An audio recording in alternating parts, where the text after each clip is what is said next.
네, 오늘부터 이제 사사기를 배우게 되겠습니다.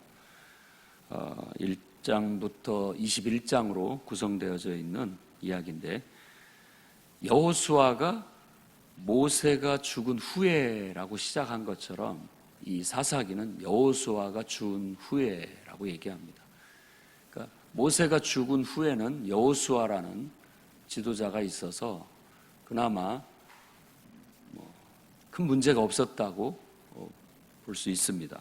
그런데 여호수아가 죽은 후에는 어떻게 될까? 여호수아가 죽고 난 후에 어떤 역사가 이스라엘 백성들은 어떻게 잘할 수 있을까 하는 그런 질문과 같이 여호수아가 죽은 후에라는 말로 시작을 하고 있습니다. 그러니까 교회도 그런 것 같습니다. 어떤 지도자에 따라서 좀 이렇게 분위기가 달라지는 경우들이 있어요. 그래서 처음 창립을 해서 개척을 해서 교회를 일구는 그런 목회자가 이제 죽게 되거나 떠나게 됐을 때 그 후에 그 교회는 어떻게 될까?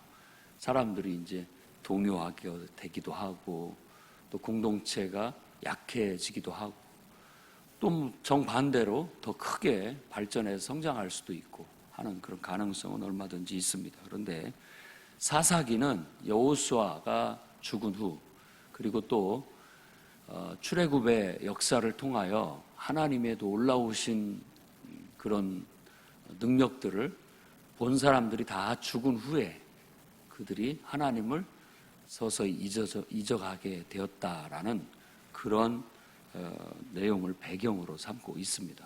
그래서 좀 약간의 어두운 감이 있습니다만은 저는 이런 모든 것들이 우리에게 아주 중요한 어떤 감동을 또 깨달음을 주고 있는 거라고 생각합니다. 여호수아가 가나안 땅을 완전히 점령을 한 것으로 이렇게 묘사된 것은 우리가 처음 예수 믿고 내 삶을 하나님 앞에 완전히 맡겨드린 거와 이렇게 맞아떨어지게 적용해 볼 수가 있습니다. 사사기는 뭐냐?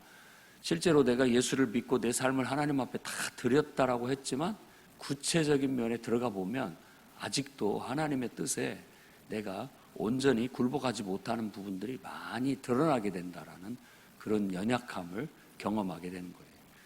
사사기는 바로 그런 모습들을 여실히 우리에게 보여주게 돼 있습니다. 그래서 우리들도 이 사사기의 역사가 곧 내 인생의 신앙생활의 영적인 역사일 수 있다라는 그런 관점에서 말씀을 보고 여러분들이 삶에 적용하고 깨달음을 얻을 수 있기를 바랍니다. 내 삶에 아직도 정복되지 못한 부분들, 늘 나를 괴롭히고 있는 부분들, 오늘 읽은 말씀 중에 35절에 요셉 가문이 힘이 강성함에 마침내 그들을 노역하게 했다라고 한 것처럼 우리의 하나님을 향한 믿음과 사랑과 순종이 온전해질 때 비로소 내 안에 있는 모든 영역들이 그리고 내 안에 있는 모든 능력들이 하나님의 뜻 앞에 굴복되어지는 그런 날이 오게 될 겁니다. 그러나 우리의 믿음이 조금이라도 연약하고 또 하나님 앞에 순종하는 것이 좀 미숙하면 하는 만큼 그만큼 또 그런 것들은 남아서 늘 우리를 괴롭히는데 성경의 표현대로 옆구리에 가시 역할을 하고 늘 우리를 괴롭히는 그런 요소가 돼서 우리를 힘들게 하는 요소가 된다라는 겁니다. 여러분을 한번 돌아보시기 바랍니다. 여러분은 정말 하나님 앞에 온전히 내 자신이 굴복되어져 있는가? 하나님의 통치 아래 완전히 내 삶의 모든 영역이 자녀, 물질, 또 내 인생의 꿈, 그리고 또 배우자, 또 기타 등등의 친구, 관계 모든 요소들이 다 정말 순전히 하나님의 통치 아래, 하나님의 명령 아래 다 굴복되어져 있는가? 깊이 한번 돌아보고 세세하게 여러분들의 삶의 영성이 개발되어지고 또 온전해질 수 있기를 바랍니다. 사사기라고 이름이 붙은 것은 2장 18절에 하나님이 사사를 세워서 하나님의 이스라엘 백성을 구원하셨다라는 그 사사라는 말이 나오기 때문에 그렇습니다. 쇼페팀이라고 하는 히브리어를 사사로 번역을 했는데, 사실 이 쇼페팀이라고 하는 이 사사라는 말은 쇼페팀이라고 하는 그 말 자체가 어떤 재판을 하는 지도자를 말하는 겁니다. 그러니까 옛날에 우리 보면 사또 생각나죠? 사또. 마을에 앞에 의자에 딱 앉아있고 죄인들을 끌고 와라 해가지고 거기서 무엇이 옳고 그르고 판단을 해서 곤장을 몇 대 때려서 내보내라, 이렇게 하는 사람을 사사라고 할 수 있는 사람이에요. 근데 우리가 한자로 사사라고 번역을 하는 이 단어는 저 중국의 춘추 전국시대 이전에 주나라라고 하는 나라가 있었는데, 그 나라에 바로 형벌을 관장하는, 우리로 보면 익숙한 사또 같은 사람을 바로 사사라고 불렀던 것입니다. 그런데 이 역사 속에 쇼페팀이라고 하는 그걸 뭘로 번역을 할까 하다가 바로 그거와 유사하다라고 해서 사사라고 번역을 했는데, 저는 사또가 더 훨씬 와닿는 것 같아요. 사사라고 했을 때 사또 같은 사람 이렇게 생각을 하면 제일 이해가 빨리 되리라고 생각이 됩니다. 이 사사기의 전체적인 것은 항상 반복이 돼요. 백성들이 하나님을 떠나 불순종하게 됩니다. 그러면 하나님이 경고하시게 되고, 그 경고를 무시하고 더 하나님께 불순종하게 되면 하나님은 심판을 내리는데, 이방인 나라를 통해서 침략을 받게 되고 압제를 받게 하는 것으로 하나님이 형벌을 내립니다.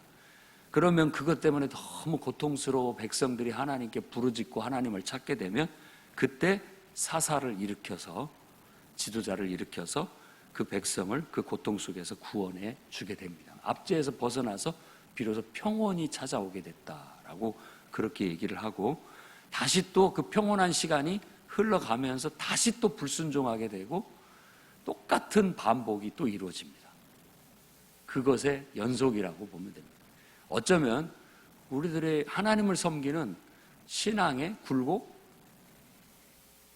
하나님께 순종하면서 잘 나가다가 서서히 느슨해지면서 불순종하기 시작하고, 경고가 뭔가 주어지기는데 깨닫지 못하고 더 자꾸만 불순종해 가게 되면 하나님께서 비로소 우리에게 형벌을 내리심으로써 우리가 그것 때문에 고통스럽고 힘들어 하나님 앞에 회개하고 부르짖게 되면 하나님께서는 우리를 구원해 주시고, 또 그 구원을 통해서 우리는 기쁨과 평안을 유지하다가 또 서서히 느슨해져서 다시 또 불순종하게 되고, 다시 또 회개하고 돌이켜서 또 순종하게 되고 하는 반복되는 과정. 어쩌면 우리는 그런 과정을 통해서 하나님 앞에 깨어지고 부서지면서 더 온전한 하나님의 사람들로 성장하고 발전해 나아가는지 모르겠습니다. 그런 모습들을 보여주고 있습니다. 자, 총 21장으로 구성되어져 있는데 1장과 2장은 시대적인 배경을 담고 있는데, 바로 지금 우리가 읽은 이 말씀과 같은 겁니다. 그 시대가 어떤 역사적 또 정치적 상황에 놓여져 있고 영적인 상태에 놓여져 있는지를 보여주게 되고, 우리가 사사기라고 말하는 것은 3장 7절부터 16장까지, 3장에서부터 16장까지는 12사사에 대해서 그들의 활약사를 간단하게 언급을 하고 있습니다.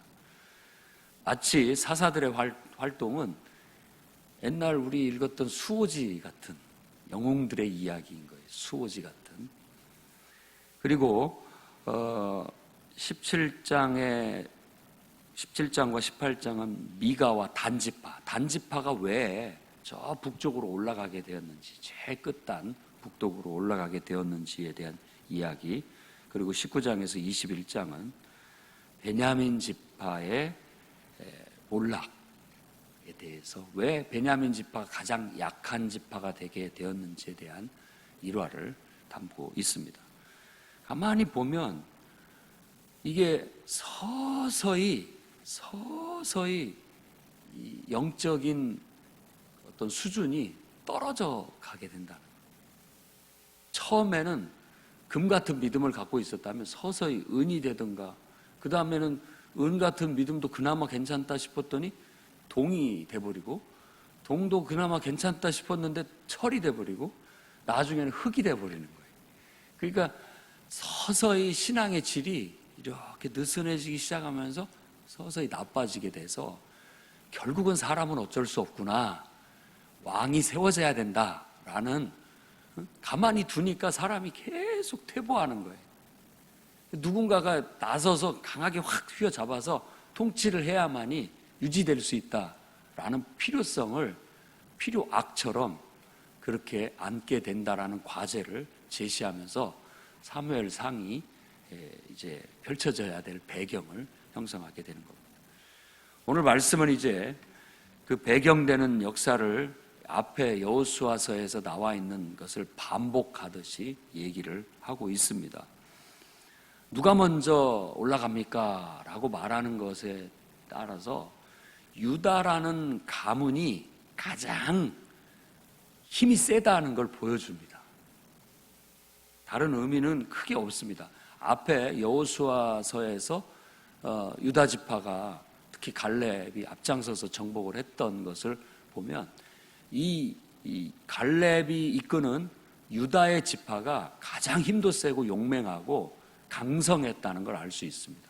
그래서 그들이 들어가서 남방부터 정복을 하게 되었는데, 가나안 남쪽을 바로 유다 지파와 시므온 지파가 힘을 합쳐서 그렇게 했다. 그래서 시므온 지파는 항상 유다 속에 이렇게 붙어 다니다가 나중에는 흡수돼서 없어져 버리게 되는, 유명무실하게 돼버린 거죠. 이름 자체가 없어지는 건 아니지만 유다 지파 안에 그냥 자연스럽게 시므온 지파는 그냥 그 동화돼서 살아가게 되는 그런 형태가 되게 되는 겁니다. 저는 여러분들이 다 유다 지파 같은 정말 이 교회에 힘 있는, 능력이 있는, 영향력이 있는 그런 성도로서 자리매김을 할 수 있기를 바랍니다. 교회의 진리의 기둥들이 되어 주십시오. 여러분들이 그 기둥 한 역할을 딱딱 하게 되면 그 기둥을 중심으로 해서 하나님은 사람들이 모이게 하시는 겁니다. 그곳에 그늘로 사람들이 모여서 은혜를 받고 하나님을 발견하고 하나님을 체험하면서 안전하게 살아가게 되는 거예요.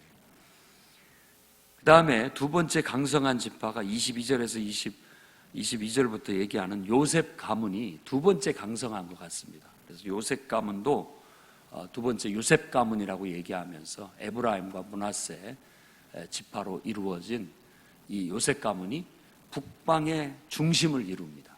아주 강성한 힘 있는 지파가 되는 거죠.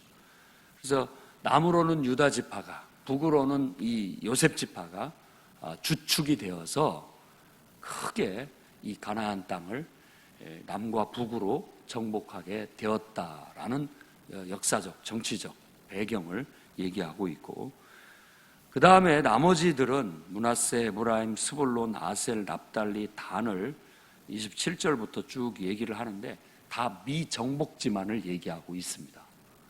정복하지 못한 것에 대해서 그만큼 어느 정도 세력이 미치지 못하고 힘이 미치지 못하는 것을 보여주고 있으면서 과제로 남기게 되는 거죠. 우리의 인생도 똑같습니다. 우리의 신앙생활도 우리가 정말 하나님 앞에 믿음을 고백하고 은혜 받아가지고 성령이 충만할 때는 못 이길 게 없을 것 같고 하나님 앞에 온전하게 이렇게 나아가게 되는 겁니다. 그런데 하나님은 그 신앙이 지금 좋지만 연단이 필요하다는 걸 알고 있습니다. 그래서 은혜 받은 사람에게 서서히 이렇게 하나씩 정비해 가듯이 연단을 시켜 나가게 되면서 우리는 어떤 시험 같은 걸 받게 되는 겁니다. 그래서 사람을 통해서, 인생을 통해서 하나님이 우리를 연단하셔서 우리를 길들이시고 하나님의 사람으로 온전하게 만들어가는 과정을 겪게 되는 거예요. 부정적으로 보면 하나님이 왜 나를 이러십니까? 늘 꽃길만 걷게 해주셔야지. 하나님께서 나에게 왜 이런 험난한 길을 주시고 이렇게 마음 상하게 하시고 힘들게 하십니까? 라고 말할지 모르지만 정반대입니다. 오히려 우리를 사랑하기 때문에 우리를 더 강하고 또 영향력 있고 또 우리를 하나님이 쓰실 수 있는 길들여진 신앙인으로 만들기 위해서, 하나님의 도구로 쓰시기 위해서 그와 같은 여정을 밟게 하신다는 걸 알 수 있습니다. 그래서 앞으로도 나오겠지만 이렇게 하나님께서 왜 미정복지를 많이 두시게 하셨느냐? 하나님께서 이스라엘을 시험하시기 위함이라고 해석하고 있는 거예요. 우리 인생도 늘 아침에 눈을 떠서 하루를 살아가는 모든 인생 속에 그 쉽지 않은 인생이 펼쳐지는 이유는 그 쉽지 않은 인생을 하나님을 붙잡고 하나님을 믿는 믿음 안에서 우리의 믿음을 갈고 닦으라고, 우리 안에 하나님의 능력을 끌어내는 법을 익히라고, 하나님께 순종하는 그 순종을 길들이라고 그와 같은 어려움을 주신다라고 믿고 나아갈 수 있었으면 좋겠습니다. 인생은 우리는 믿음으로 사는 사람들입니다. 그 말은 곧 믿음으로 내 인생은 해석하고 의미를 부여하고 가치를 부여하며 산다는 이야기입니다. 여러분들은 더 이상 이제 세상 사람들처럼 신세타령하거나 인생을 여러분의 관점에서 그렇게 보지 않습니다. 또 세상 사람들이 말하듯이 우리는 인생을 평가하지 않습니다. 오직 우리는 하나님을 믿는 믿음 안에서 인생을 보기 때문에 그 믿음은 긍정적인 의미가 있습니다. 그래서 삶을 긍정하고 우리에게 주어진 좋은 일, 나쁜 일까지도 항상 그 속에서 긍정적인 의미를 찾아내고 또 삶의 의미를 거기서 찾아내려고 하고 가치를 찾아내려고 해석하는 사람들이 성도들인 것입니다. 그래서 여러분들이 더 믿음으로 성장하고 또 세상을 사는 지혜도 더 커지고 또 그런 과정을 통해서 여러분의 능력들도 더 크게 끌어내서 발휘될 수 있는 그런 성장하고 성숙된 인생들로 나아가시기를 주의 이름으로 축원합니다. 기도하겠습니다. 거룩하신 주님,